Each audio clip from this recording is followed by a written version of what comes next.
அரியலூர் டிஸ்ட்ரிக்டில் செந்துறைக்கு பக்கத்தில் இளையூர் அந்த ஊரில் ஒரு காலேஜ் படிக்கிற ஒரு பொண்ணு இத்தனை வருஷமாக வீசிங் இருந்தது.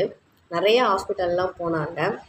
டெய்லி பஃப் பண்ணிக்கிட்டே இருப்பாங்க, இல்லைன்னா மூச்சு திணறும். ரொம்ப கஷ்டப்பட்டுட்டு இருந்தாங்க.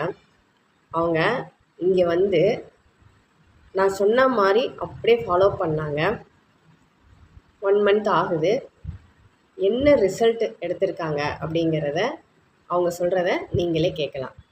2 நாளாக இந்த ரிஃப்ரெஷ் எடுத்துக்கிட்டு இருக்கேன். அதுக்கு முன்னாடி மூச்சு திணறும், இரும்பல் குத்தும்பலாக வரும். இப்போ ஆனால் 2 நாளாக இன்னும் எதுவுமே இல்லை. மாத்திரையும் எதுவும் எடுத்துக்கல. அந்த பஃப்ன்றது எடுத்துப்பீங்கல்ல? அதுக்கு முன்னாடி பஃப் டெய்லிக்கும் 2 தடவை இல்லைன்னா 1 தடவை எடுத்துகிட்டு இருப்பேன். இப்போ 2 நாளாக அந்த ரிஃப்ரெஷ் குடிக்கிறதுனால எடுத்துகிட்டு இருக்கேன். நீங்கள் இதில் இருந்து என்ன எடுத்துக்கிட்டீங்க அப்படிங்கிறத ஷேர் பண்ணலாமா?